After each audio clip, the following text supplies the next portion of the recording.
Segunda parte. El primero que habiendo cercado un terreno, se le ocurrió decir, esto es mío. Y encontró gente, lo bastante simple, como para creerle, fue el verdadero fundador de la sociedad civil. Cuántos crímenes, guerras, asesinatos, miserias y horrores, le habría ahorrado al género humano, aquel que arrancando las estacas, o rellenando la zanja, hubiese gritado a sus semejantes, guardaos de escuchar a este impostor. Estáis perdidos, si olvidáis que los frutos son de todos, y que la tierra no es de nadie.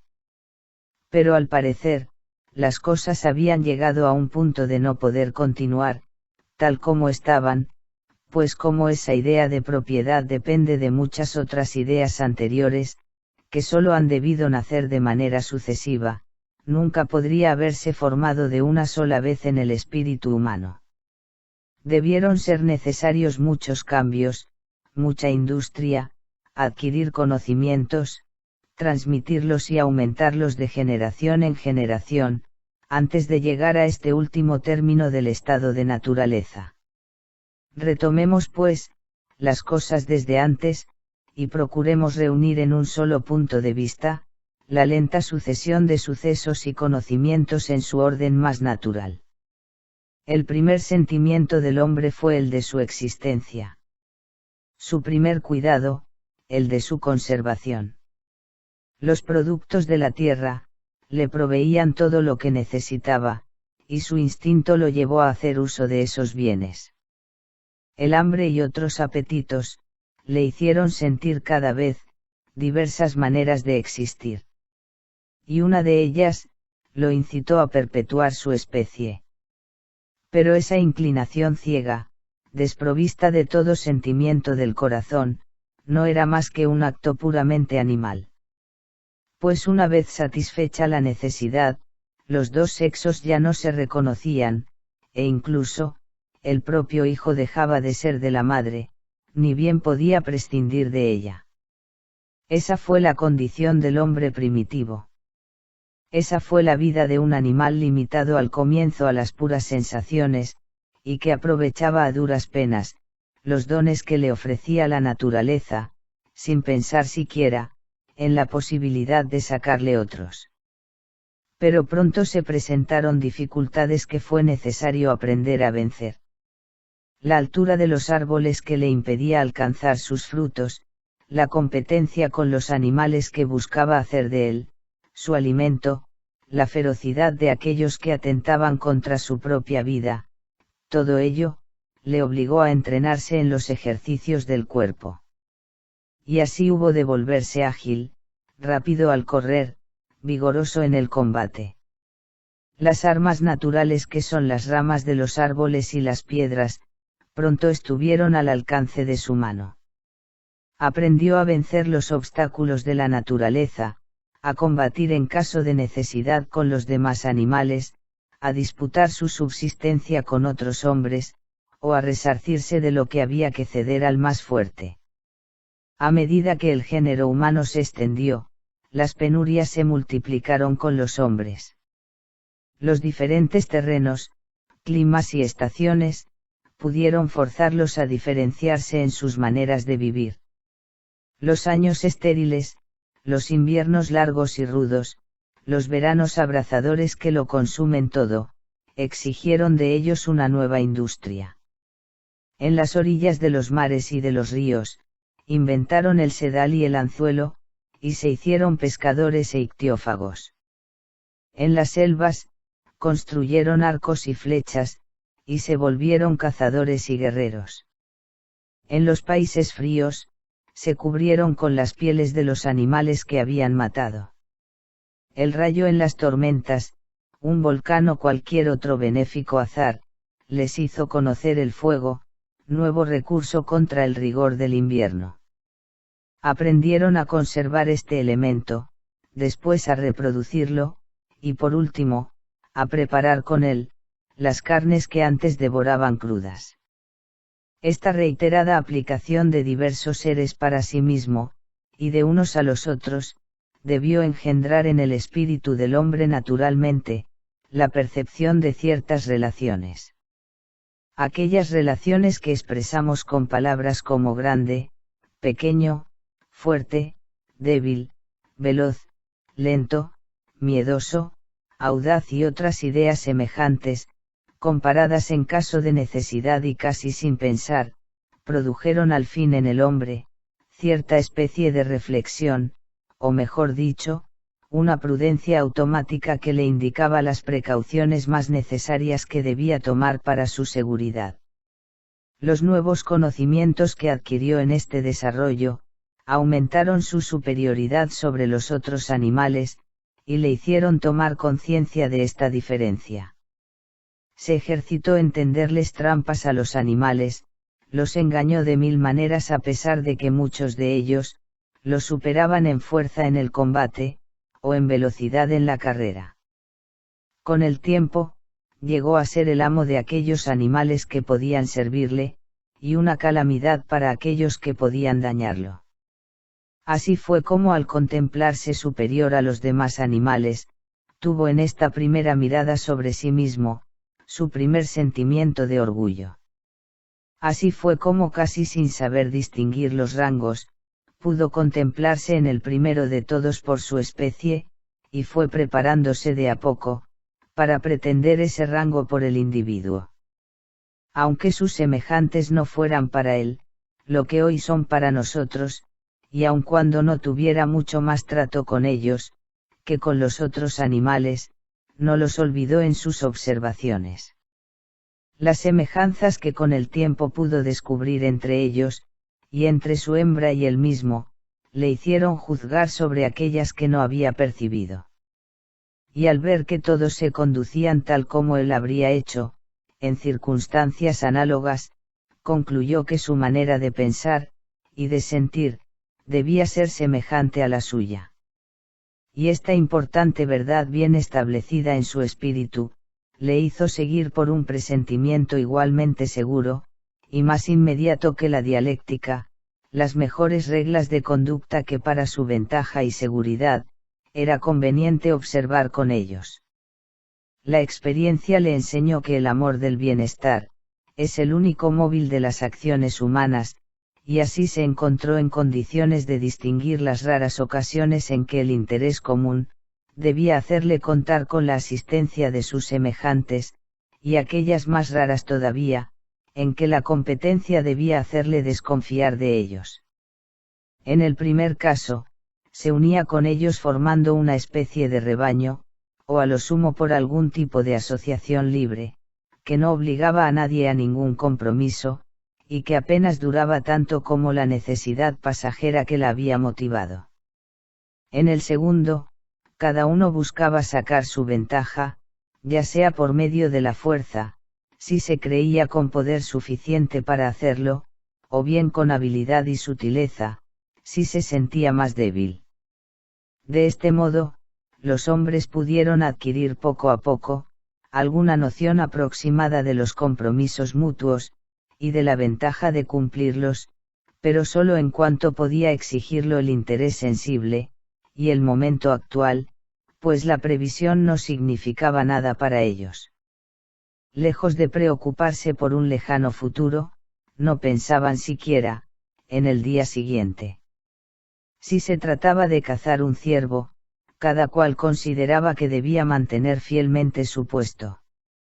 Pero si una liebre llegaba a pasar cerca de ellos, es seguro que alguno la perseguiría sin escrúpulos, y que habiendo alcanzado su presa, poco le importaría, si a sus compañeros, le faltara la suya. Resulta sencillo comprender que semejante comercio no exigía un lenguaje mucho más refinado que el de las cornejas o el de los monos, que se agrupan de manera parecida. Gritos desarticulados, muchos gestos, y algunos ruidos imitativos, debieron constituir por largo tiempo, la lengua universal, a la cual sí se le agregan en cada lugar, algunos sonidos articulados y convencionales, cuya institución, como ya he dicho, no es muy fácil explicar, se obtienen unas lenguas particulares, toscas, imperfectas, y semejantes a las que todavía hoy, se encuentran en algunas naciones salvajes. Recorro con una gran velocidad una cantidad de siglos, forzado por el tiempo que se va, por la abundancia de las cosas que tengo para decir, y por el progreso casi indiscernible, del hombre en sus comienzos, pues cuanto más lentamente se suceden los acontecimientos, más rápidamente se los puede describir. Gracias a aquellos primeros progresos, el hombre estuvo en condiciones de hacer otros más rápidos, pues a medida que la inteligencia se cultiva, y desarrolla, la industria se perfecciona. Poco después, el hombre dejó de dormir bajo el primer árbol, o de retirarse a las cavernas, encontró una especie de hachas de piedra duras y filosas que le sirvieron para cortar la madera, cavar la tierra, y hacer chozas con ramas, que luego se dio cuenta de cubrir con arcilla y barro.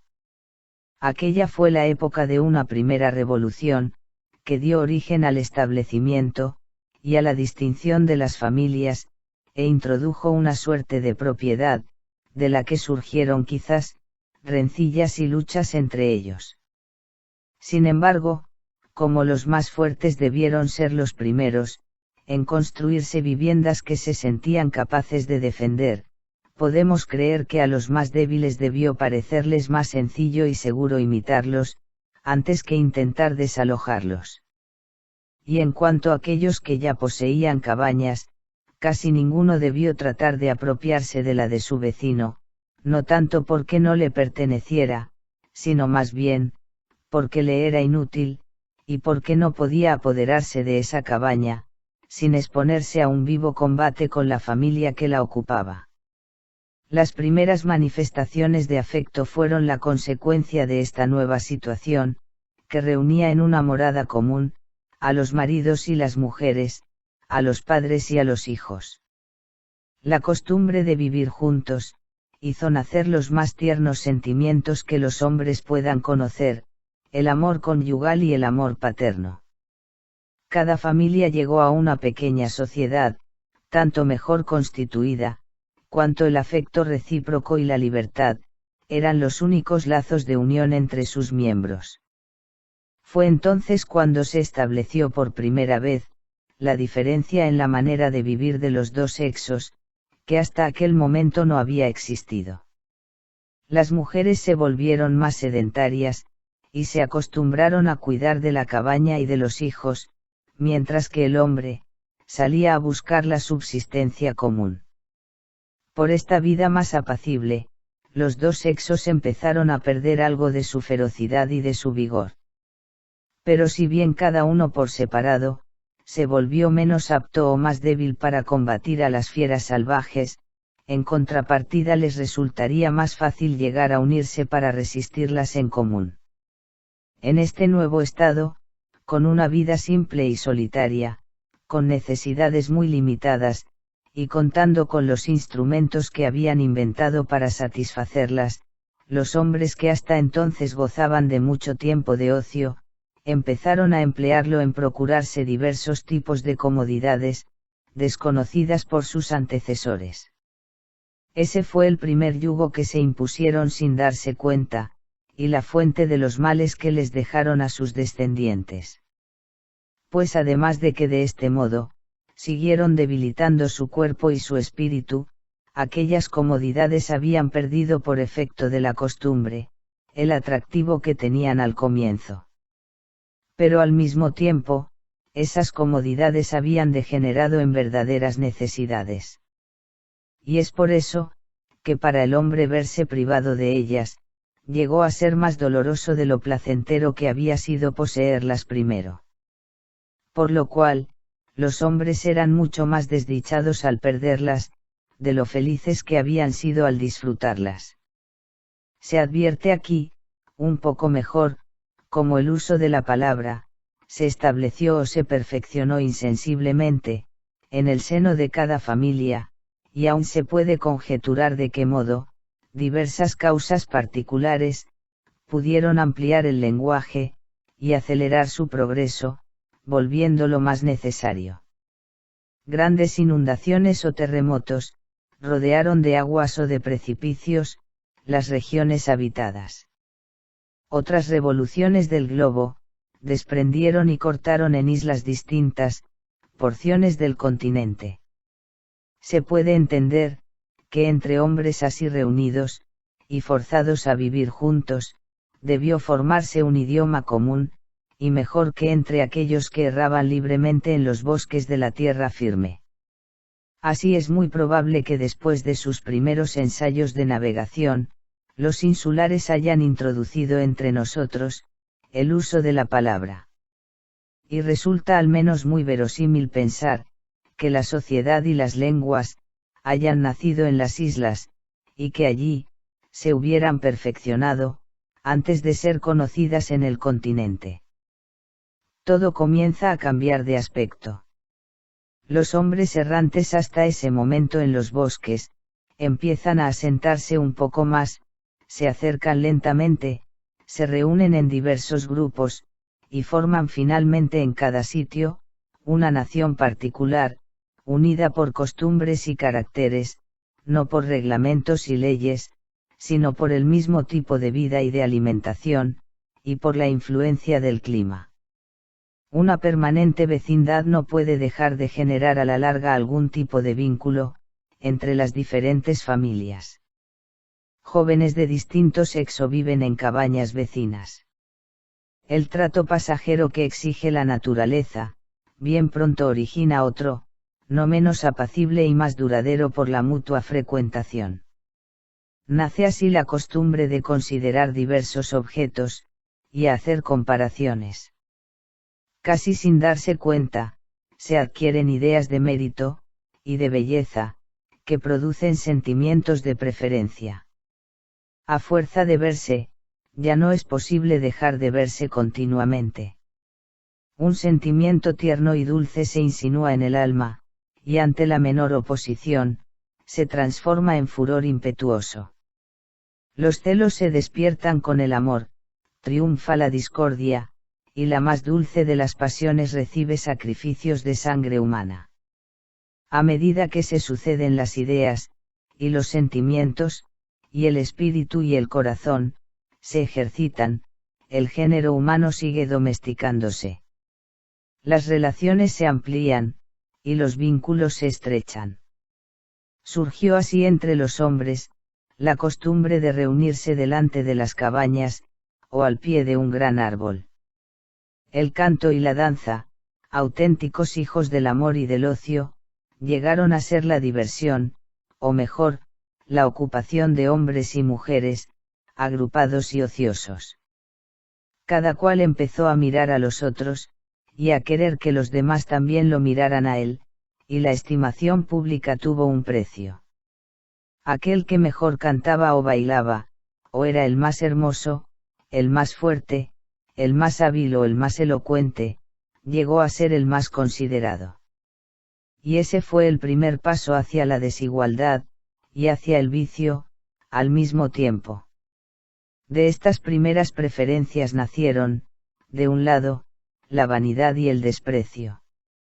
Y del otro, la vergüenza y la envidia, y la fermentación causada por estas nuevas levaduras, acabó produciendo nefastos compuestos para la felicidad, y la inocencia. Tan pronto como los hombres empezaron a apreciarse mutuamente. Y se formó en su espíritu, la idea de la consideración, todos pretendieron tener el mismo derecho a ella, y no fue posible entonces para nadie, carecer impunemente de ella. De allí nacieron los primeros debe, es de cortesía, aun entre los salvajes. Y así fue que todo error involuntario, era considerado como un ultraje, porque junto con el daño que la injuria ocasionaba, el ofendido veía en ella, el desprecio de su persona, con frecuencia más insoportable, que el propio daño que había sufrido. Así es como cada cual castigaba el desprecio que se le había demostrado, de un modo proporcional a la estima que sentía por sí mismo. Las venganzas fueron terribles, y los hombres sanguinarios y crueles. A ese grado habían llegado la mayoría de los pueblos salvajes, que hemos conocido. Pero es por no haber distinguido suficientemente las ideas, y observado cuán lejos estaban ya esos pueblos del primer estado natural, que algunos, se han apresurado a concluir, que el hombre es naturalmente cruel, y que es necesario, el orden y el control para serenarlo. Pero lo cierto es que nada es más sereno que el hombre en su estado primitivo, cuando la naturaleza, lo había puesto a igual distancia, de la estupidez de los animales, y de las funestas luces del hombre civilizado. Y limitado tanto por el instinto como por la razón a prevenirse del mal que lo amenazaba, la piedad natural le impedía hacer el mal a nadie, y nada lo incitaba a ello, aun después de haber recibido algún daño. Porque de acuerdo con el axioma del sabio Locke, no puede haber injuria, allí donde no hay propiedad. Pero es preciso señalar, que la sociedad incipiente y las relaciones ya establecidas entre los hombres, exigían de ellos, cualidades diferentes de las que tenían, por su constitución primitiva. Que la moralidad había comenzado a introducirse en las acciones humanas, y que como cada uno era el único juez ante las leyes, y vengador de las ofensas recibidas, la bondad que convenía al hombre en el puro estado de naturaleza, ya no era aquella, que convenía a la sociedad naciente. Que era necesario que los castigos fueran más severos, a medida que las ocasiones de ofender, eran más frecuentes, y que correspondía al terror a las venganzas, ocupar el lugar del freno de las leyes. Así aunque los hombres hubiesen llegado a ser menos resistentes, y la piedad natural hubiese experimentado alguna alteración, este periodo del desarrollo de las facultades humanas, en el justo medio entre la indolencia del estado primitivo, y la petulante actividad de nuestro amor propio, debió haber sido la época más feliz y más duradera.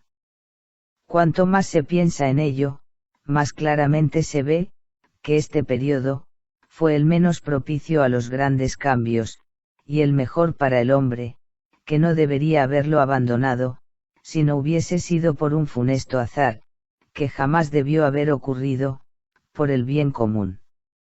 El ejemplo de los salvajes que se han encontrado casi todos en este estado, parece confirmar que el género humano fue hecho para permanecer por siempre en esa edad, que representa la verdadera juventud del mundo.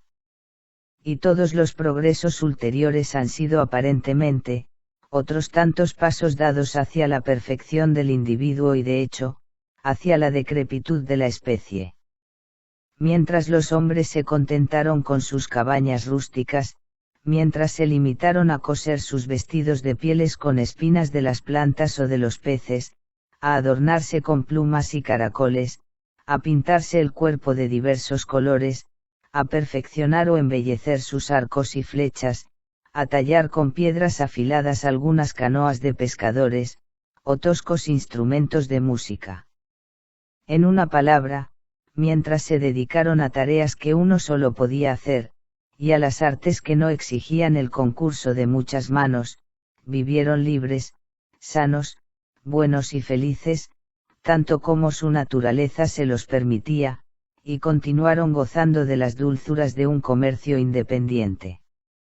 Pero desde el instante en que un hombre tuvo necesidad de la ayuda de otro, desde el momento en que se dio cuenta, que a uno era útil tener provisiones para dos, desapareció la igualdad, se introdujo la propiedad, el trabajo se hizo necesario, y los vastos bosques se transformaron en alegres campiñas, que hubo que regar con el sudor de los hombres, y en las que se vio germinar y crecer a la esclavitud, y a la miseria junto con las siegas.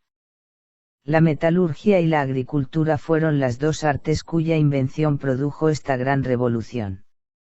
Para el poeta fueron el oro y la plata, mientras que para el filósofo, fueron el hierro y el trigo, los que civilizaron a los hombres, y perdieron al género humano. Esas artes eran desconocidas para los salvajes de América, quienes a causa de ello, todavía continúan siendo tales. Incluso, los otros pueblos al parecer, siguieron siendo bárbaros, mientras practicaron una de esas artes sin la otra. Y tal vez, una de las razones más importantes por la cual Europa se ha organizado políticamente, si no antes al menos mejor, y de manera más constantemente que otras partes del mundo, sea el hecho de ser a la vez, la región más abundante en hierro, y la más fértil en trigo. Resulta difícil conjeturar de qué modo los hombres han llegado a conocer y manejar el hierro, pues no es creíble que hayan imaginado por sí mismos, que podían extraerlo de la mina, y darle las preparaciones necesarias para su fusión antes de saber, lo que resultaría de ello. Por otra parte, tampoco podemos atribuir ese descubrimiento a algún incendio casual, ya que las minas solo se forman en lugares áridos y desprovistos de árboles y plantas. De tal suerte, parecería que la naturaleza, se hubiera tomado precauciones para ocultarnos, aquel fatal secreto. Solo queda pues, la circunstancia extraordinaria, de la erupción de algún volcán que al arrojar materias metálicas en fusión, pudiera haber sugerido a sus observadores, la idea de imitar a esta operación de la naturaleza. Aún así, es preciso suponer también mucho coraje en esos hombres, y gran previsión para emprender un trabajo tan penoso, y para considerar con tanta anticipación, las ventajas que podían obtener. Pero esto solo sería admisible para inteligencia más desarrolladas de la que probablemente tenían aquellos hombres. En cuanto a la agricultura, sus principios se conocieron mucho tiempo antes de que fuesen puestos en práctica, pues no es probable que los hombres, que estaban ocupados todo el día en procurarse su subsistencia de los árboles y de las plantas, se hubiesen dado cuenta rápidamente, de los medios que emplea la naturaleza para la generación de los vegetales. Lo más probable, es que su industria se haya orientado a este ramo muy tarde, quizás porque los árboles que junto con la caza y la pesca, le proveían su alimento, no tenían necesidad de sus cuidados, tal vez por ignorancia del uso del trigo, o por carecer de instrumentos para cultivarlo, o por no poder prever las necesidades futuras, o por último, por no disponer de los medios para impedir que los otros, se apropiaran del fruto de su trabajo. Cuando se volvieron más industriosos, se puede pensar que con la ayuda de piedras y palos puntiagudos, comenzaron a cultivar algunas verduras, o raíces alrededor de sus cabañas, mucho tiempo antes de saber preparar el trigo, y de tener los instrumentos necesarios para el cultivo en grande. Esto sin tener en cuenta que para entregarse a esta ocupación y sembrar la tierra, debieron decidirse a perder algo al comienzo, para ganar mucho más después. Pero esta preocupación estaba muy alejada del talante del hombre salvaje, a quien, como ya he dicho, le resultaba difícil prever por la mañana las necesidades de la noche. La invención de las demás artes fue, pues necesaria, para impulsar al género humano a dedicarse al de la agricultura. En cuanto se necesitaron hombres para fundir y forjar el hierro, fue necesario de otros hombres para alimentar a los primeros. Mientras más se multiplicó el número de obreros, hubo menos brazos que trabajaran para proveer la subsistencia común, pero sin que hubiese menos bocas que alimentar. Y como unos necesitaban provisiones a cambio de su hierro, los otros descubrieron finalmente, el secreto de emplear el hierro para multiplicar las provisiones. De allí nacieron, de un lado, la labranza y la agricultura, y del otro, el arte de trabajar los metales y multiplicar sus usos. Al cultivo de las tierras, le siguió necesariamente, su reparto, y una vez reconocida la propiedad, se establecieron las primeras reglas de justicia, pues para dar a cada uno lo suyo, era preciso que cada cual tuviese algo. Además, como los hombres comenzaron a mirar hacia el futuro, y viendo que todos tenían algunos bienes que perder, no hubo nadie que no temiera para sí, la represalia por los daños que podría causar a otro. Este origen es tanto más natural, cuanto que es imposible concebir la idea de la propiedad recién instituida, más que surgiendo de la mano de obra, pues no se ve que otra cosa podía aportar el hombre para apropiarse de las cosas, que no fuera su propio trabajo. Es sólo el trabajo el que al darle al cultivador el derecho sobre los productos de la tierra que ha labrado, le concede por consiguiente, derecho sobre la tierra, al menos hasta la época de la cosecha. Y así de año en año, lo cual va constituyendo una posesión continua, que termina por transformarse fácilmente en propiedad. Cuando los antiguos, dice Grocio, le dieron a Ceres, el epíteto de legisladora, y el nombre de Tesmoforia a una fiesta celebrada en su honor, dieron a entender que el reparto de tierras, generó un nuevo tipo de derecho. Es decir, el derecho de propiedad diferente de aquel que resulta de la ley natural. Las cosas en ese estado podrían haber permanecido iguales, si los talentos de los hombres hubiesen sido los mismos, y si por ejemplo, el empleo del hierro y el consumo de las provisiones, se hubiera mantenido siempre en perfecto equilibrio. Pero esta proporción que nada sostenía, muy pronto se quebró. El más fuerte hacía más trabajo, el más hábil, sacaba mejor partido del suyo, o el más ingenioso encontraba los medios de abreviar su tarea. El labrador necesitaba hierro, o el herrero más trigo, y sin embargo, trabajando en igual medida, uno ganaba mucho, mientras el otro apenas tenía para vivir. Así es como la desigualdad natural, se fue ampliando poco a poco, con la desigualdad de combinación, y cómo las diferencias entre los hombres desarrolladas por diferencias circunstanciales, se volvieron más sensibles, más permanentes en sus efectos, comenzaron a influir en la misma proporción, sobre la suerte de los particulares. Habiendo llegado las cosas a este punto, es fácil imaginar lo restante. No me detendré a describir la invención sucesiva de las otras artes, el progreso de las lenguas, la prueba y el empleo de los talentos, la desigualdad de las fortunas, el uso o el abuso de las riquezas, ni todos los detalles que siguen a estos, y que cada uno puede fácilmente completar. Me limitaré tan solo, a dar una rápida ojeada al género humano, colocado en este nuevo orden de cosas. He aquí entonces, todas nuestras facultades desarrolladas, la memoria y la imaginación en juego, el amor propio interesado, la razón en actividad, y el espíritu. Llegado casi al término de la perfección de la que es capaz. He aquí todas las cualidades naturales puestas en acción, el rango y la suerte de cada hombre establecidos, no solamente de acuerdo con la cantidad de bienes y el poder de servir o dañar, sino respecto del espíritu, la belleza, la fuerza o la destreza, respecto del mérito o los talentos.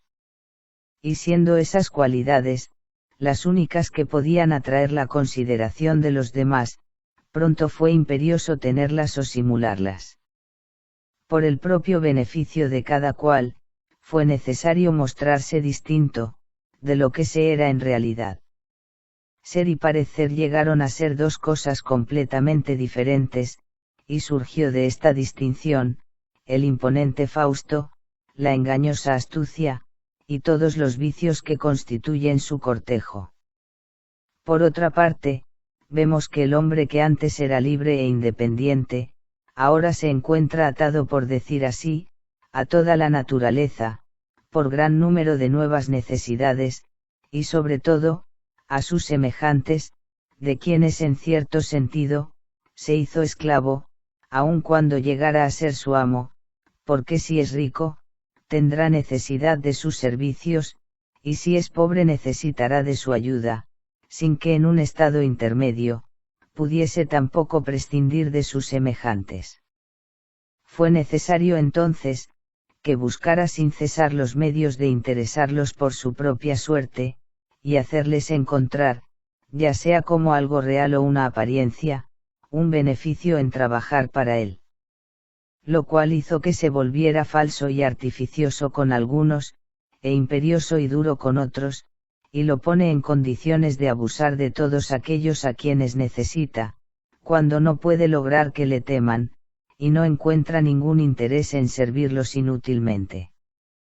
Por último, la voraz ambición, el afán de aumentar su relativa fortuna, no tanto por una verdadera necesidad, sino para ponerse por encima de los otros, inspira en todos, una oscura inclinación a dañarse mutuamente, una secreta envidia, tanto más dañina, cuanto que para lograr su cometido con mayor seguridad, se disfraza a menudo, con la máscara de la benevolencia.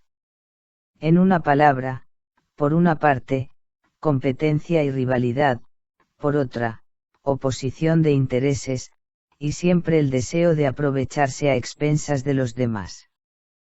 Todos estos males, son el primer efecto de la propiedad, y el inseparable cortejo de la desigualdad naciente. Antes de que hubiesen sido inventados los signos representativos de la riqueza, ésta no podía ser mucho más que tierras y animales, los únicos bienes reales que los hombres podían poseer.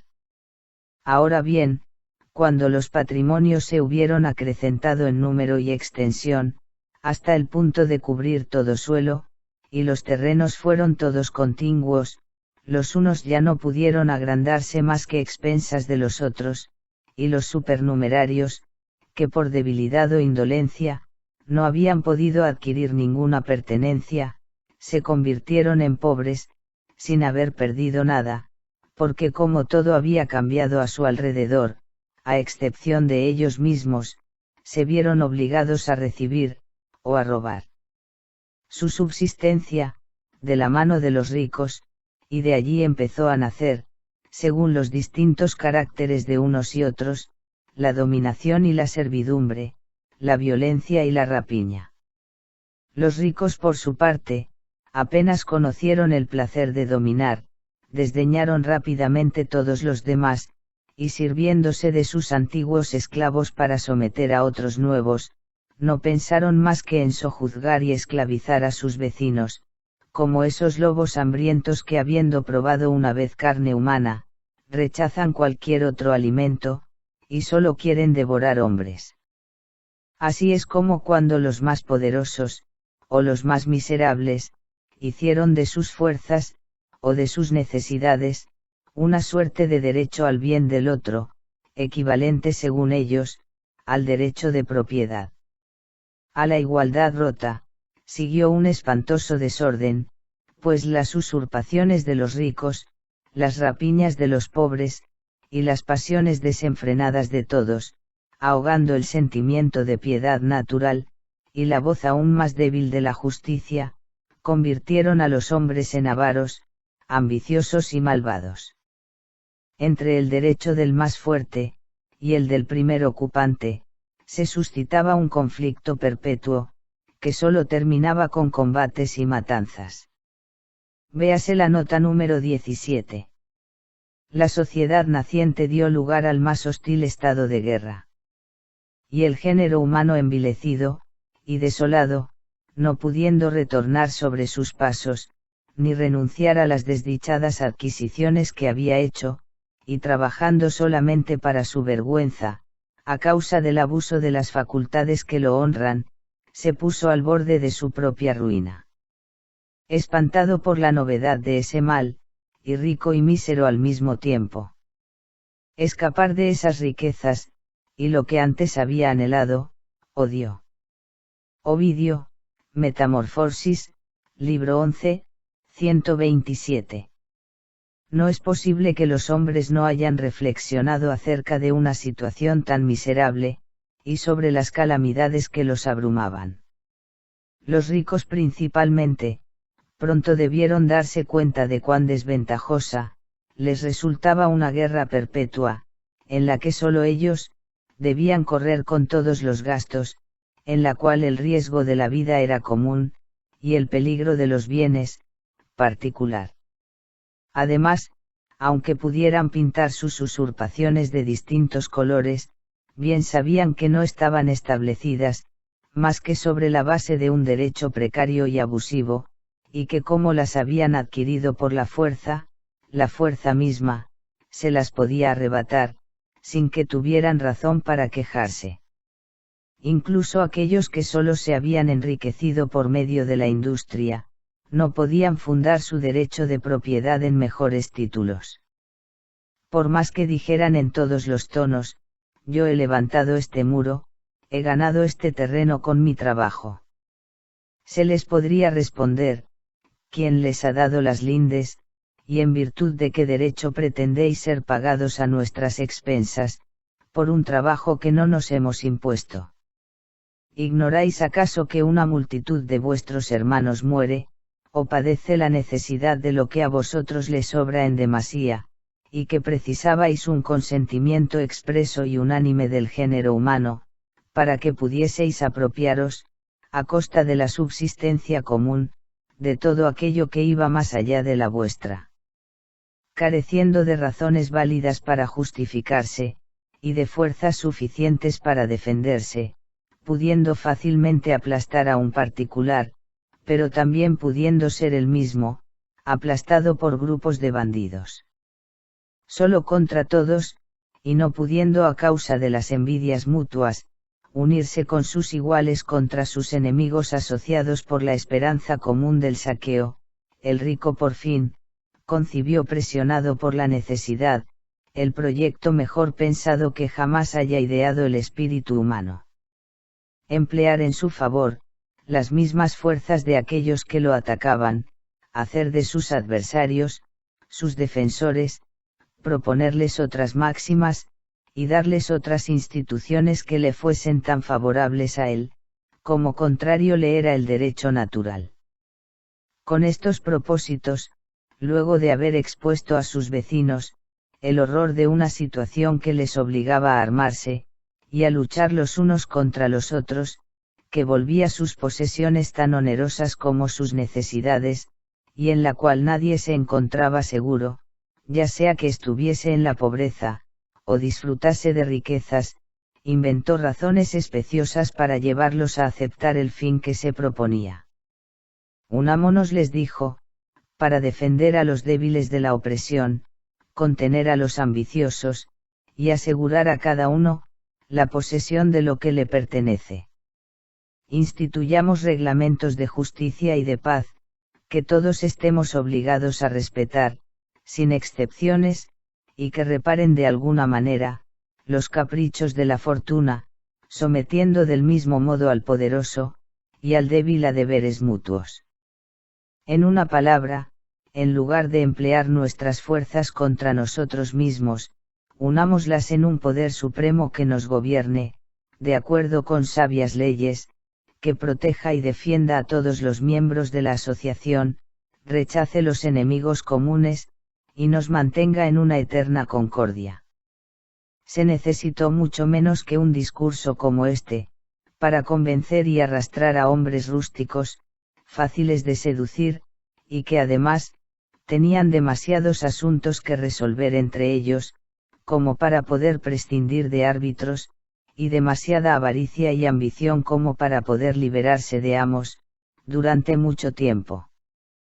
Todos corrieron al encuentro de sus cadenas, creyendo asegurar su libertad, porque aún teniendo bastante razón para apreciar las ventajas de un régimen político, no poseían experiencia suficiente, para prever sus peligros. Los más capaces para presentir los abusos, eran precisamente aquellos que esperaban aprovecharse de ellos. Y hasta los sabios, comprendieron que era indispensable sacrificar una parte de su libertad, para conservar la otra, como un herido que se hace amputar el brazo, para salvar el resto del cuerpo. Este fue, o debió ser, el origen de la sociedad y de las leyes, que pusieron nuevas trabas al débil, y proporcionaron nuevas fuerzas al rico. Véase la nota 18. La sociedad y las leyes destruyeron sin retorno, la libertad natural, establecieron para siempre la ley de la propiedad, y de la desigualdad. Hicieron de una hábil usurpación, un derecho irrevocable, y para beneficio de algunos ambiciosos, sometieron a la totalidad del género humano al trabajo, a la servidumbre y a la miseria. Es fácil comprender cómo el establecimiento de una sola sociedad, hizo indispensable, el de todas las demás, y cómo para hacer frente a fuerzas unidas, fue imperioso unirse, a su vez. Al multiplicarse o extenderse rápidamente estas sociedades, terminaron cubriendo toda la faz de la tierra, y ya no fue posible encontrar un solo rincón del universo, en donde pudiera el hombre liberarse del yugo, y sustraer su cabeza al filo de la espada, con frecuencia mal manejada, que cada uno veía perpetuamente suspendida encima suyo. Así como el derecho civil había llegado a ser la regla común de los ciudadanos, la ley natural solo tuvo lugar entre las diversas sociedades, en donde bajo el nombre de derecho de gentes, aquella fue atemperada por medio de algunas convenciones tácitas, para hacer posible el comercio y suplantar la conmiseración natural, la cual al ir perdiendo de sociedad a sociedad, toda la fuerza que tenía de hombre a hombre, solo reside ya en algunas grandes almas cosmopolitas, que franquean las barreras imaginarias que separan a los pueblos, y siguiendo el ejemplo del ser soberano que las ha creado, abrazan al género humano entero, con su benevolencia. Los cuerpos políticos permanecieron así entre ellos, en estado de naturaleza, por lo que pronto se hicieron sentir los inconvenientes que habían llevado a los particulares a salir de él, y ese estado, llegó a ser más nefasto entre estos grandes cuerpos, de lo que lo había sido antes entre los individuos que los componían. De allí surgieron las guerras civiles, las batallas, las matanzas, las represalias que hacen temblar a la naturaleza, y chocan a la razón, y todos esos horribles prejuicios que ubican en el rango de las virtudes, el honor de derramar sangre humana. Los honestos aprendieron a contar entre sus deberes, el de degollar a sus semejantes. Se vio por último, a los hombres masacrarse, sin saber por qué. Y se cometían más crímenes en un solo día de combate, y más horrores en la toma de una sola ciudad, de los que se habían cometido en el estado natural durante siglos enteros, en toda la faz de la tierra. Estos son los primeros efectos que se observaron en la división del género humano en diferentes sociedades. Volvamos a su institución. Sé que muchos han dado otros orígenes a las sociedades políticas, como a las conquistas del poderoso, o la unión de los débiles. Pero la elección entre estas causas poco importa para lo que quiero establecer. Con todo, la que acabo de exponer, me parece la más natural, por las siguientes razones. Primero, que en el primer caso, no siendo el derecho de conquista, un derecho, mal podría haber fundado ningún otro, y tanto el conquistador como los pueblos conquistados, permanecerá siempre en estado de guerra entre sí, a menos que la nación sometida, recobrara su plena libertad, y eligiera voluntariamente, a su vencedor como jefe.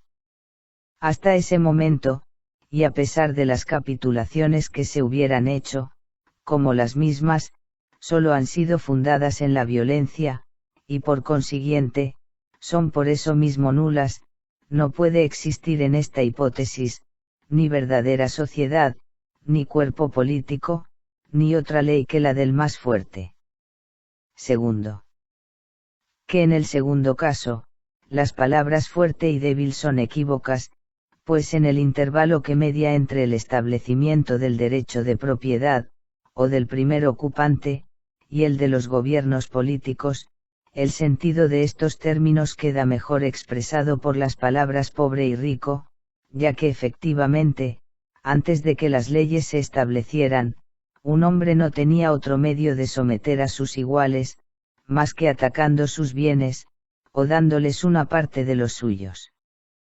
Tercero, que como lo único que los pobres tenían para perder era su libertad, habría sido una gran locura de su parte, despojarse voluntariamente, del único bien que les quedaba, para no ganar nada a cambio. Que como los ricos por el contrario, son por así decir, más sensibles en todas las partes, de sus bienes, resultaba mucho más sencillo, hacerles daño, y por consiguiente, debían tomar mayores precauciones para estar seguros. Por último, que es más razonable creer que una cosa ha sido inventada, por aquellos a quienes puede ser útil, que por aquellos a quienes perjudica. El nuevo gobierno no tuvo una forma constante y regular. La falta de filosofía y de experiencia, no dejaba percibir más que los inconvenientes actuales, y no se pensaba en remediar a los otros, sino a medida en que se iban presentando. A pesar de los trabajos de los más sabios legisladores, el estado político siguió siendo imperfecto, porque había sido casi obra del azar, y luego de un mal comienzo, el tiempo que ponía al descubierto sus defectos, y sugería algunos remedios, no pudo jamás reparar los vicios de su constitución. Continuamente, se hacían reajustes, cuando en realidad, habría sido necesario, empezar limpiando el área, y descartando los viejos materiales, como hizo Licurgo en Esparta, para enseguida levantar un nuevo edificio. En un comienzo la sociedad solo consistió en algunas convenciones generales, que todos los individuos se comprometieron a observar, y que la comunidad garantizaba, ante cada uno de ellos. Fue preciso que la experiencia mostrara, hasta qué punto era débil una constitución semejante, y cuán fácil era a los infractores, evitar la evidencia, o el castigo de sus faltas, de las cuales solo el público, era testigo y juez. Fue preciso que la ley fuera eludida de mil maneras. Fue preciso que los inconvenientes, y los desórdenes se multiplicasen continuamente, para que al fin, se llegara a pensar en confiar a algunos particulares, el peligroso depósito de la autoridad pública, y se encargara a los magistrados, la tarea de hacer cumplir las deliberaciones del pueblo. Pues decir que los jefes fueron elegidos antes de que la Confederación estuviese constituida, y que los ministros existían antes que las leyes, es una suposición que no merece la pena ser discutida con seriedad. Tampoco sería más razonable creer que los pueblos se arrojaron desde el primer momento en los brazos de un amo absoluto, sin condiciones y sin retorno, y que el primer medio imaginado por hombres fieros e indomables para proveer la seguridad común, haya sido el de precipitarse en la esclavitud. En efecto, ¿para qué habrían nombrado jefes, si no fuera para que los defendieran contra la opresión, y para que protegieran sus bienes, sus libertades, y sus vidas, que son por así decirlo, los elementos constitutivos de su ser? Ahora bien, en las relaciones de hombre a hombre, como lo peor que podía ocurrirle a uno, era verse a discreción de otro, no habría sido contrario al buen sentido, comenzar por despojarse entre las manos de un jefe, de las únicas cosas para cuya preservación tenían necesidad de su ayuda. ¿Qué equivalente habría podido ofrecerles, a cambio de la concesión de un derecho tan preciado? Y si hubiese atrevido a exigirla con el pretexto de defenderlos, no habría recibido de inmediato la respuesta del apólogo, ¿qué más nos haría el enemigo? Es pues irrefutable, y ello constituye la máxima fundamental de todo el derecho político, que los pueblos han elegido jefes para que defiendan su libertad, y no para ser esclavizados.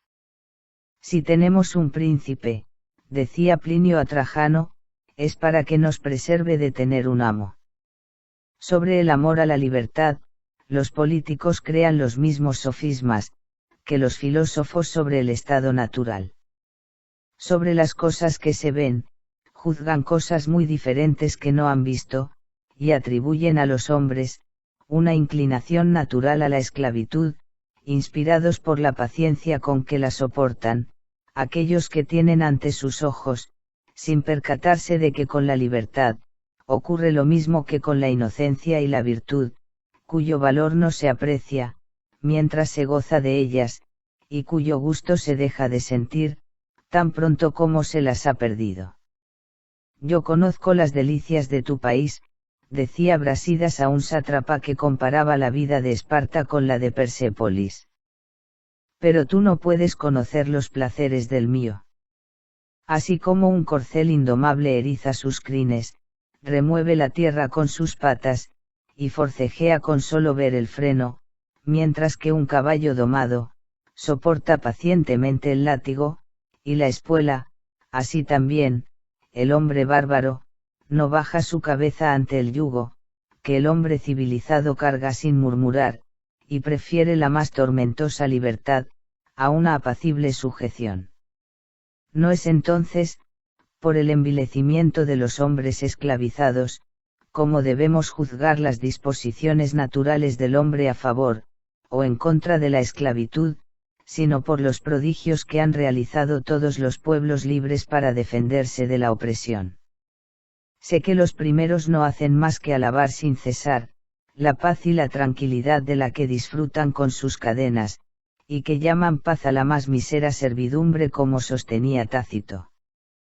Pero cuando veo a los otros, sacrificar los placeres, el descanso, la riqueza, el poder y hasta la vida misma, para conservar ese único bien, tan desdeñado por aquellos que lo han perdido. Cuando veo que los animales que han nacido libres, y aborrecen el cautiverio, se rompen la cabeza contra los barrotes de sus jaulas.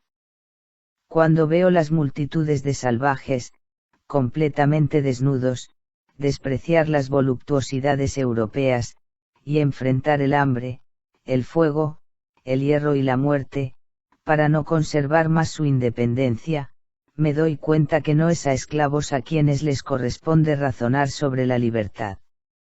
En cuanto a la autoridad paterna, de la cual muchos han hecho derivar el gobierno absoluto, y toda la sociedad, sin recurrir a las pruebas contrarias de Locke y de Sidney, basta notar que nada en el mundo está más alejado del feroz espíritu del despotismo, que la dulzura de aquella autoridad que vela más por el beneficio del que obedece, que por la utilidad del que manda. Que por la ley de la naturaleza, el padre no es amo del hijo, más que durante el tiempo en el que el hijo necesita de su ayuda.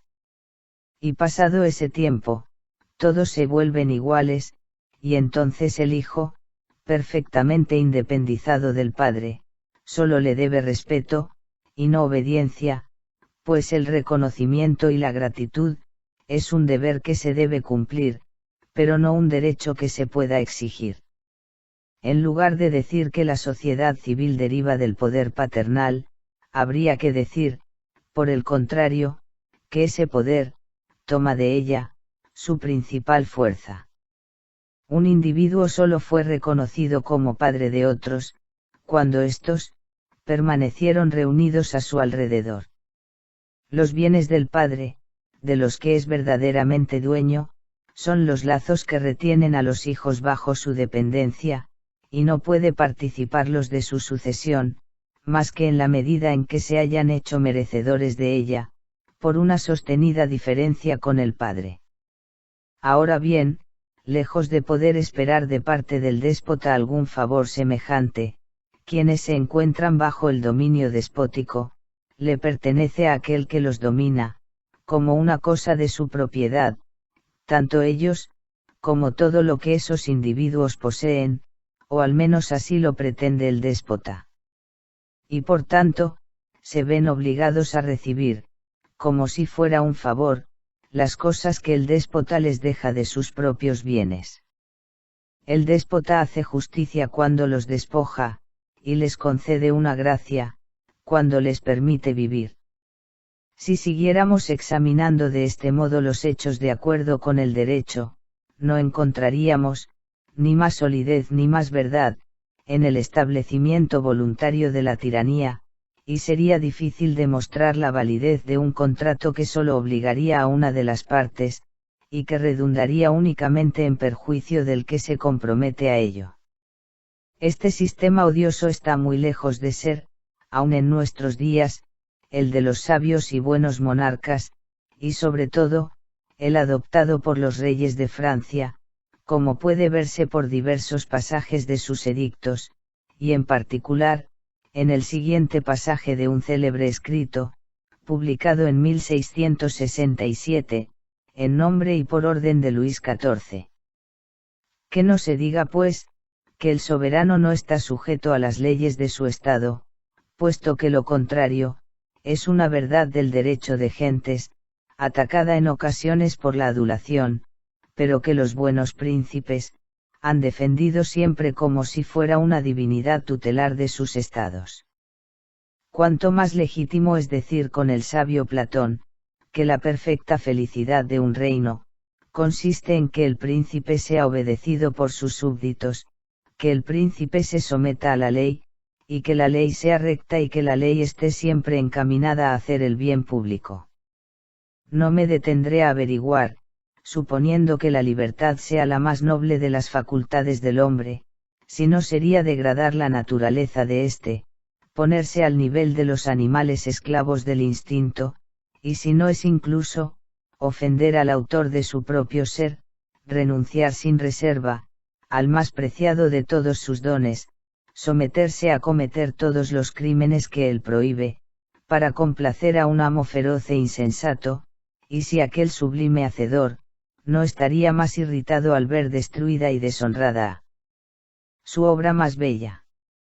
Pasaré por alto, si se quiere, la opinión autorizada de Barbeirac, quien declara claramente, siguiendo a Locke, que nadie puede vender su libertad hasta el punto de someterse a una autoridad arbitraria, que le trate a su capricho, pues añade, esto equivaldría a vender su propia vida, de la cual, él no es dueño. Preguntaré solamente con qué derecho aquellos que no han temido envilecerse hasta ese punto, han podido condenar a su descendencia a la misma ignominia, y renunciar en su nombre, a los bienes que no ha recibido por su liberalidad, y sin los cuales la vida misma, resulta onerosa para todos aquellos dignos de vivirla.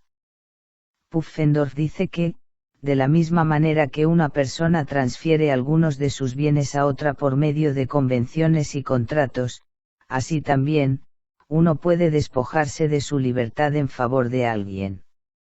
Este es a mi modo de ver, un malísimo razonamiento, porque en primer lugar, todos los bienes que yo pudiera enajenar, son cosas que se vuelven completamente ajenas a mi persona, y por eso, me resulta indiferente el abuso que se haga de ellas.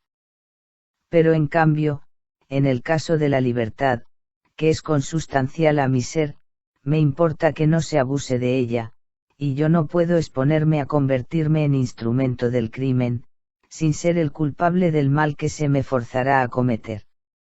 En segundo lugar, no siendo el derecho de propiedad más que un derecho de convención e institución humana, todo hombre puede disponer a su antojo, de lo que posee. Pero no ocurre lo mismo con los dones esenciales de la naturaleza, tales como la vida y la libertad, de los cuales cada uno puede gozar, pero al menos, es dudoso que tenga derecho a despojarse de ellos. Quitándose la vida, el hombre degrada su ser. Perdiendo la libertad, deja de ser hombre, hasta donde algo así puede depender de sí mismo, y como ningún bien temporal puede compensar la privación de la vida o de la libertad, renunciar a ellas a cualquier precio que se lo haga, sería ofender a la vez, a la naturaleza y a la razón. Pero aun cuando un hombre, pudiera enajenar su libertad, de la misma manera que aliena sus bienes, la diferencia sería muy grande con respecto a los hijos, que solo disfrutan de los bienes del padre, por la transmisión de su derecho. Pero siendo la libertad, un don recibido de la naturaleza en calidad de hombres, los padres, no tienen ningún derecho a despojar a los hijos de ella. De suerte que, así como para establecer la esclavitud, fue necesario violentar a la naturaleza, y modificarla para perpetuar ese derecho. Así los jurisconsultos que pronunciaron gravemente, que el hijo de una esclava nacía esclavo, han decidido, en otros términos, que un hombre podía no nacer hombre. Estoy seguro entonces, que no solamente los gobiernos, no han comenzado por un poder arbitrario, que no es otra cosa que su corrupción en grado extremo, lo cual los termina llevando a ejercer la ley del más fuerte, para cuyo remedio se establecieron en un principio, sino que, aun cuando así hubieran comenzado los gobiernos, ese poder, ilegítimo por su naturaleza, no habría podido servir de fundamento para los derechos de la sociedad, ni por consecuencia, para la desigualdad de institución. Sin entrar hoy en las investigaciones que todavía deben hacerse acerca de la naturaleza del pacto fundamental de todo gobierno, me limitaré aquí, siguiendo la opinión común, a considerar el establecimiento del cuerpo político como un verdadero contrato entre el pueblo y los jefes que éste ha elegido.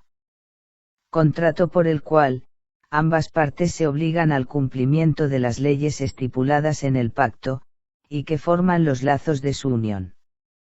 Dado que el pueblo, respecto a las relaciones sociales, ha reunido todas sus voluntades en una sola, todos los artículos sobre los cuales esta voluntad se expresa, se convierten en otras tantas leyes fundamentales que obligan a todos los miembros del Estado sin excepción, una de las cuales regula la elección, y el poder de los magistrados encargados de velar por el cumplimiento de las otras.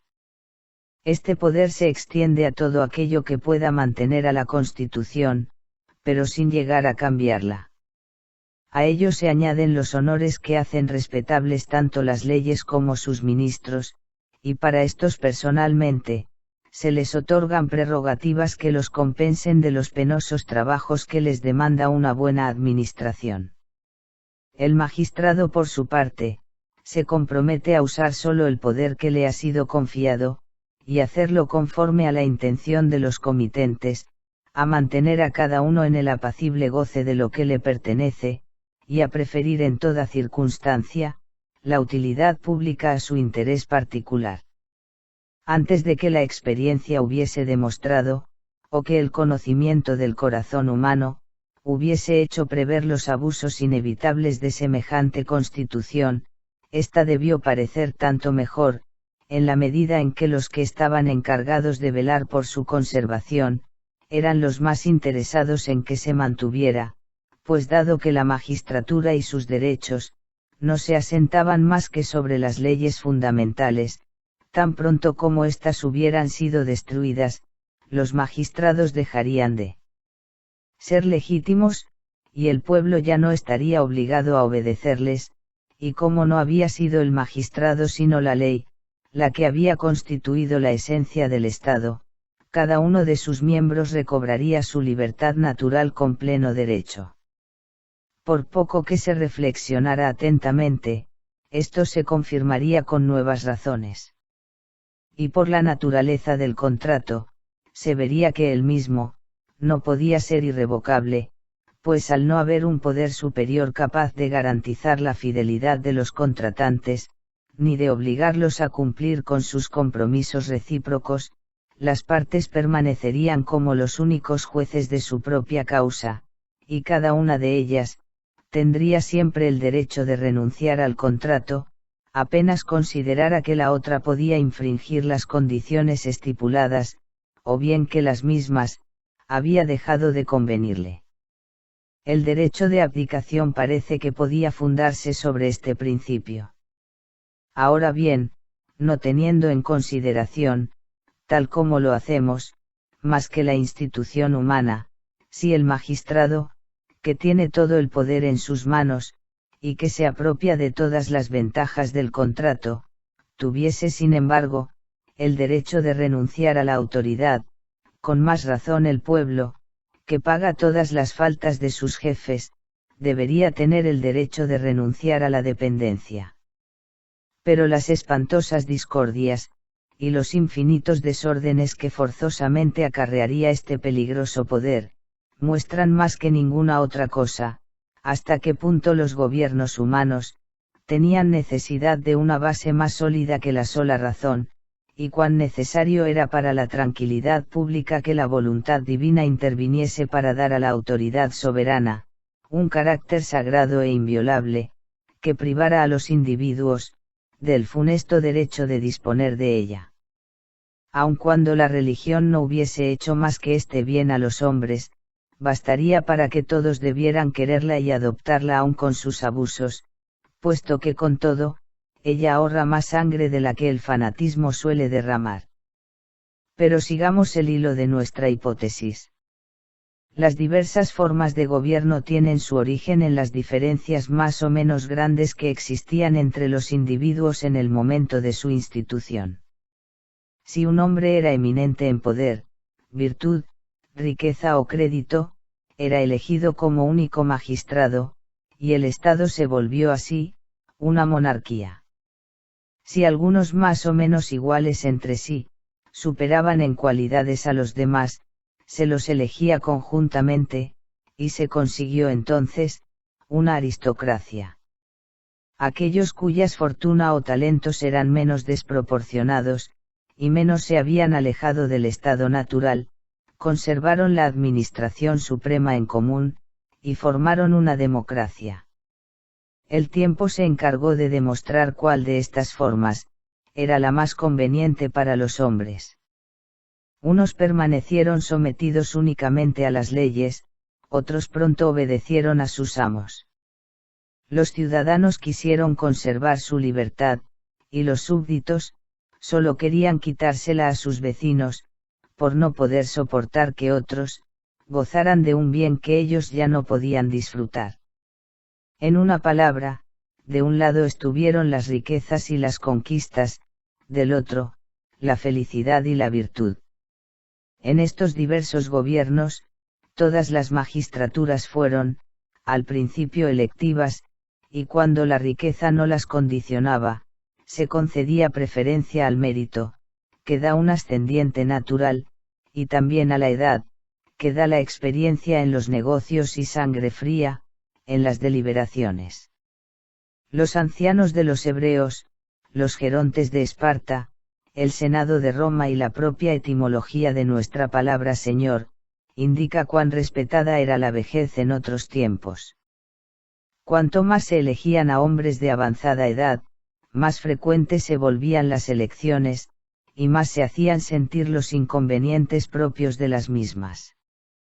Así surgieron las intrigas, se formaron facciones, se alteraron las relaciones entre los partidos, se encendieron las guerras civiles, y por último, se sacrificó la sangre de los ciudadanos al presunto bienestar del Estado, y se estuvo a punto de caer de nuevo en la anarquía de los tiempos anteriores. Los más importantes, en su ambición, se aprovecharon de estas circunstancias para perpetuar sus cargos dentro de sus familias.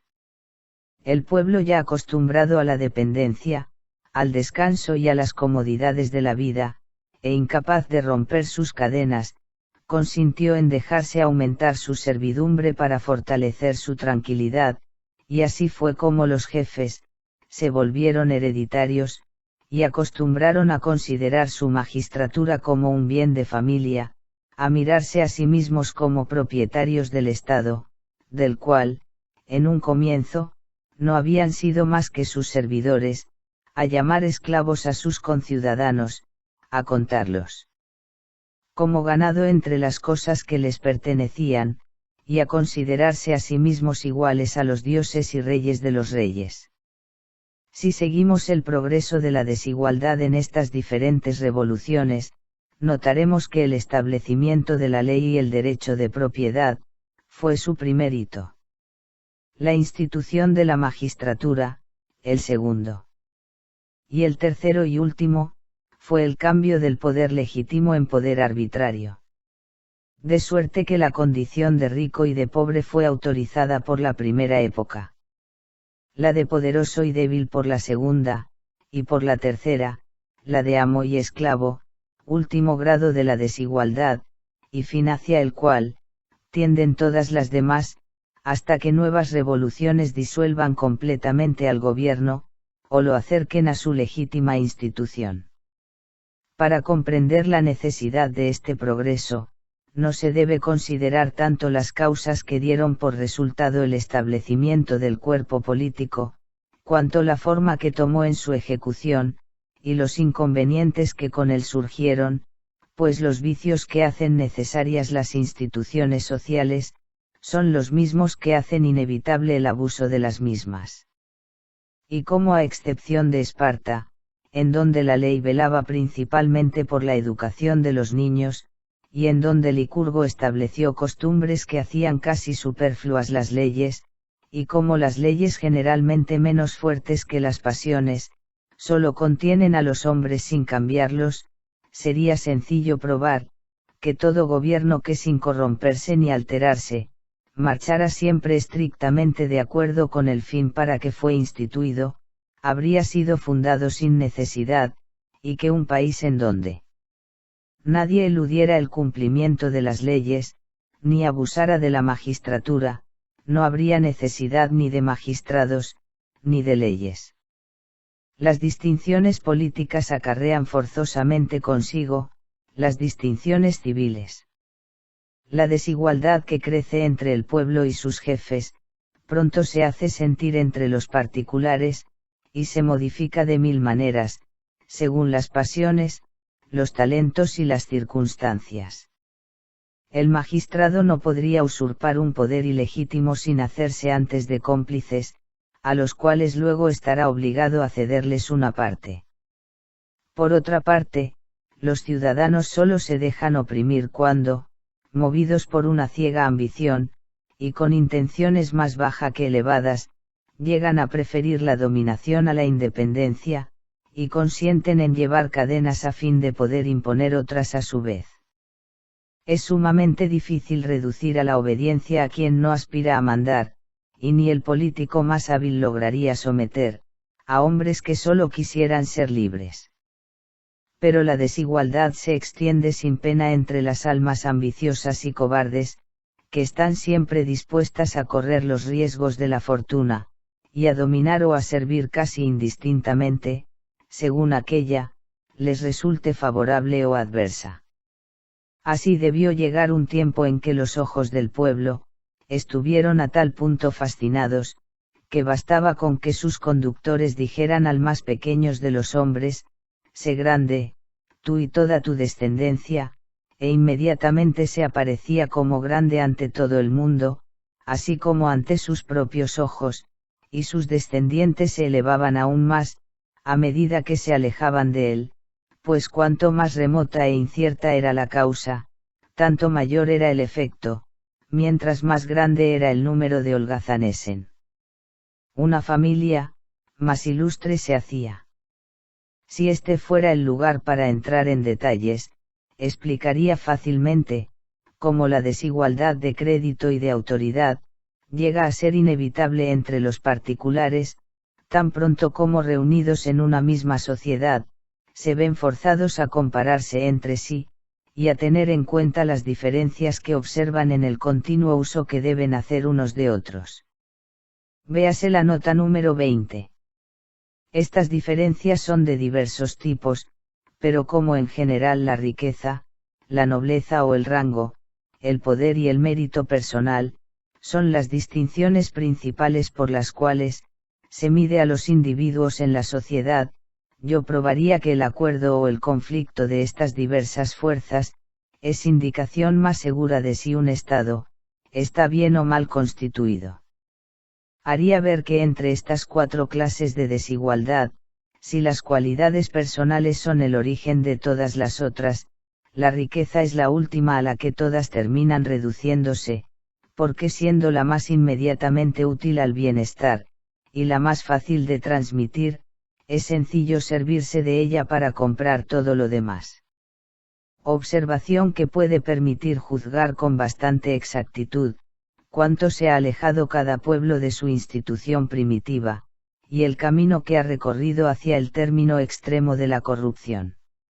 Haría notar hasta qué punto este deseo universal de reputación, de honores y de preferencias que nos devora a todos, ejercita y compara los talentos y las fuerzas, cuanto excita y multiplica las pasiones, y convirtiendo a todos los hombres en competidores, rivales o mejor dicho, enemigos, cuantas adversidades, logros o catástrofes de toda clase, provoca a diario por impulsar a entrar en el mismo combate a tantos contendientes. Mostraría que a ese deseo ardiente de oír hablar de nosotros, a ese furor de diferenciarse que nos mantiene casi siempre fuera de nosotros mismos, le debemos lo que hay de mejor y de peor entre los hombres. Nuestras virtudes y nuestros vicios, nuestra ciencia y nuestros errores, nuestros conquistadores y nuestros filósofos, es decir, una cantidad de cosas malas y un pequeño número de buenas. Probaría en definitiva, que si se ve un puñado de poderosos y de ricos en la cima de la grandeza y de la fortuna, mientras la muchedumbre se arrastra en la oscuridad y en la miseria, es porque los primeros, solo pueden estimar aquellas las cosas de las que disfrutan, mientras que los otros, se hallan privados de ellas, y que sin cambiar de estado, dejarían de ser felices, si el pueblo dejara de ser miserable. Pero estos detalles serían por sí solos materia de una obra extensa, en la cual, se sopesarían las ventajas y los inconvenientes de todo gobierno, en comparación con los derechos del estado de naturaleza, y en la que se develarían todas las diferentes facetas, bajo las cuales, la desigualdad se ha mostrado hasta nuestros días, y podrá seguir mostrándose a lo largo de los siglos venideros, según la naturaleza de estos gobiernos, y las revoluciones que el tiempo necesariamente, les traerá. Se vería a la multitud oprimida desde dentro por una serie de precauciones que ella misma, había tomado contra aquello que la amenazaba desde fuera. Se vería a la opresión crecer continuamente, sin que los oprimidos, pudiesen saber nunca hasta dónde llegaría, ni qué medios legítimos les quedaría para detenerla. Se verían extinguirse poco a poco, los derechos de los ciudadanos y las libertades nacionales, y se vería considerar como murmullos sediciosos, los reclamos de los débiles. Se vería a la política restringir a una porción de mercenarios del pueblo, el honor de defender la causa común. Se vería surgir de allí, la necesidad de los impuestos, y al agricultor desalentado, abandonar su campo, incluso durante la paz, y dejar el arado para ceñir la espada. Se verían hacer las reglas funestas y extravagantes del pundonor.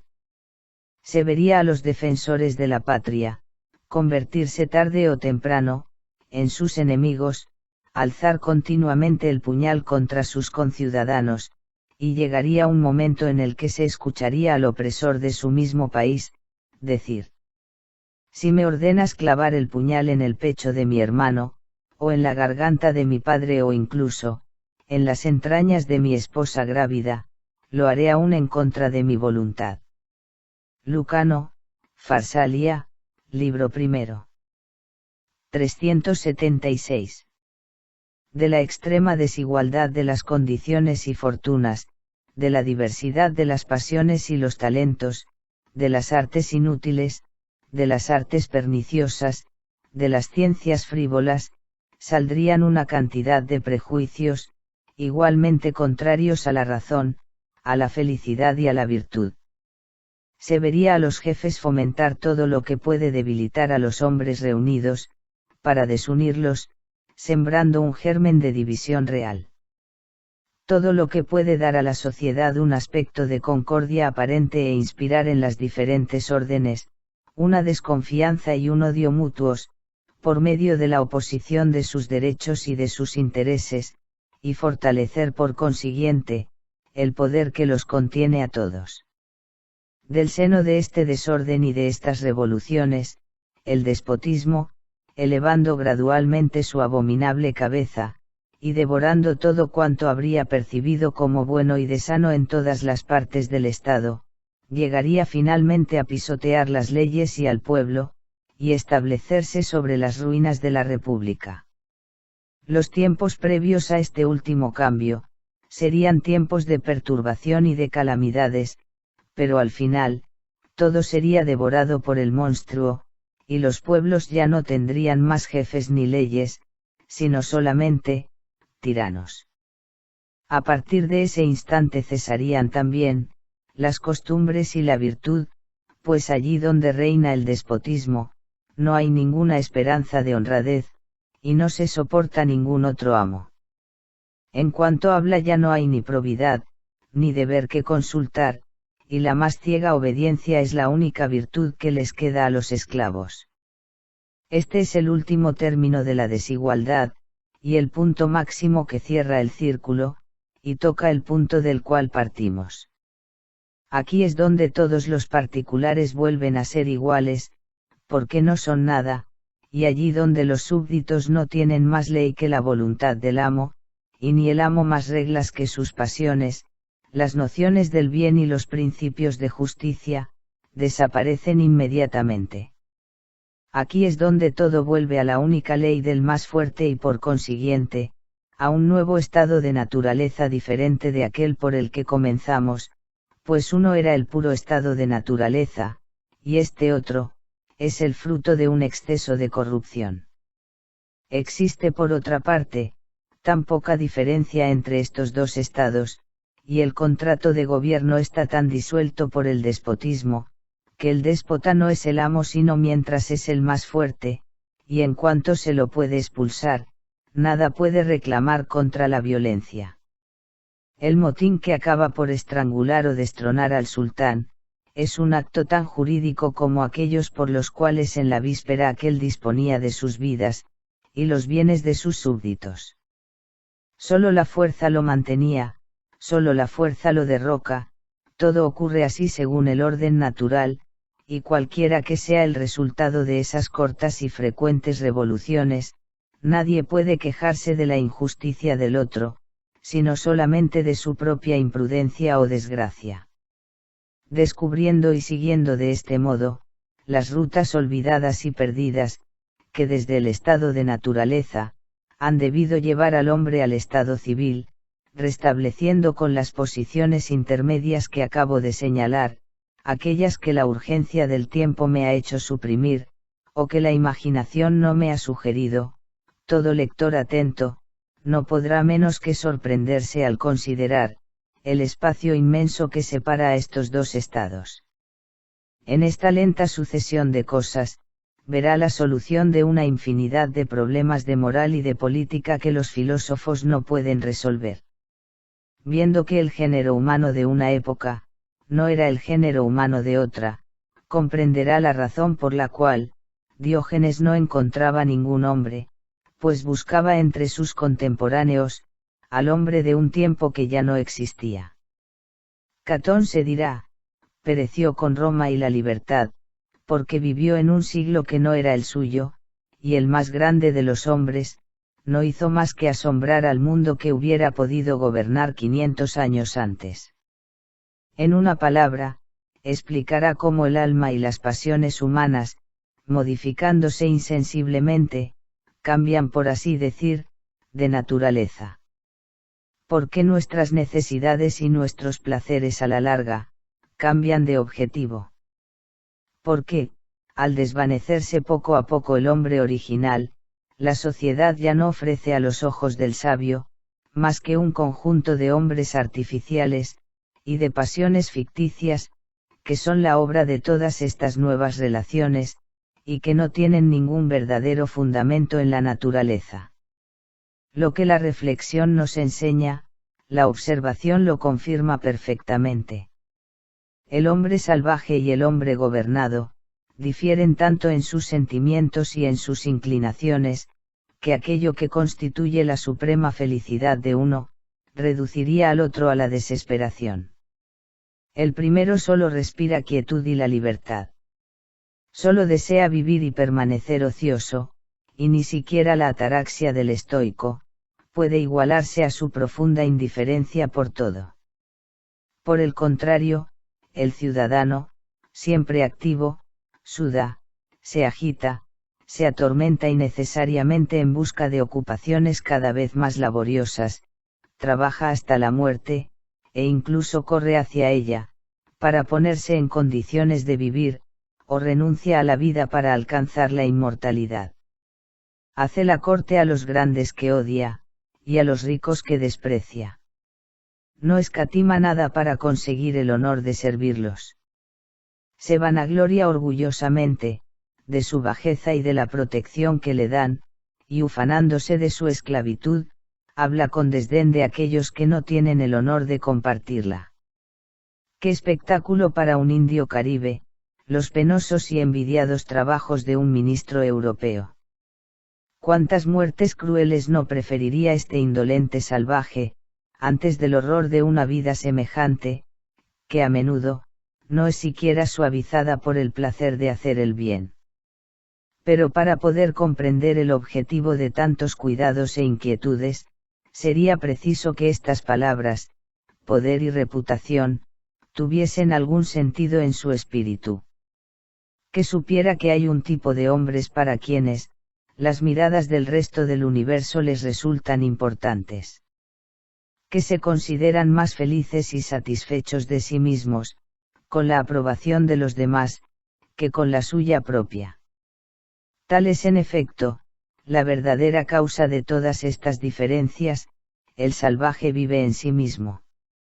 El hombre sociable, siempre fuera de sí, no hace más que vivir en la opinión de los demás, y por decir así, toma solamente del juicio ajeno, el sentimiento de su propia existencia. No es mi propósito mostrar cómo de una disposición semejante, nace tanta diferencia por el bien y el mal, a pesar de tan bellos discursos de moral. Como cuando todo se reduce a las apariencias, todo se vuelve artificial y fingido. El honor, la amistad, la virtud y a menudo, hasta los mismos vicios, entre los cuales se encuentra el secreto de glorificarse. Como en una palabra, preguntando siempre a los demás lo que somos, y sin jamás atrevernos a interrogarnos a nosotros mismos sobre esta cuestión, en medio de tanta filosofía, de tanta humanidad, de tanta cortesanía y máximas sublimes, no tenemos sino, un exterior engañoso y frívolo, donde el honor se da sin virtud, la razón sin sabiduría y el placer sin felicidad. Me basta con haber probado que este no es el estado original del hombre, y que sólo el espíritu de la sociedad y la desigualdad que ella engendra, son las causas que cambian y alteran todas nuestras inclinaciones naturales. He procurado exponer el origen y el progreso de la desigualdad, el establecimiento y el abuso de las sociedades políticas, hasta donde esas cosas son posibles de ser deducidas de la naturaleza humana, e independientemente de los dogmas sagrados que dan a la autoridad soberana, la sanción del derecho divino. De esta exposición se desprende que la desigualdad, siendo casi nula en el estado de naturaleza, saca su fuerza y su crecimiento, del desarrollo de nuestras facultades y de los progresos del espíritu humano, y llega a ser por fin estable y legítima, por medio del establecimiento de la propiedad y de las leyes. Se infiere también, que la desigualdad moral, autorizada solamente por el derecho positivo, es contraria al derecho natural, toda vez que no concurre en la misma proporción, con la desigualdad física. Distinción que determina suficientemente, lo que se debe pensar a este respecto de la clase de desigualdad que reina entre todos los pueblos gobernados, puesto que es manifiestamente contraria a la ley de naturaleza, como sea que se la defina, que un niño mande a un anciano, que un imbécil conduzca a un hombre sabio, y que un puñado de gente rebose de cosas superfluas, mientras la multitud hambrienta, carece de lo necesario.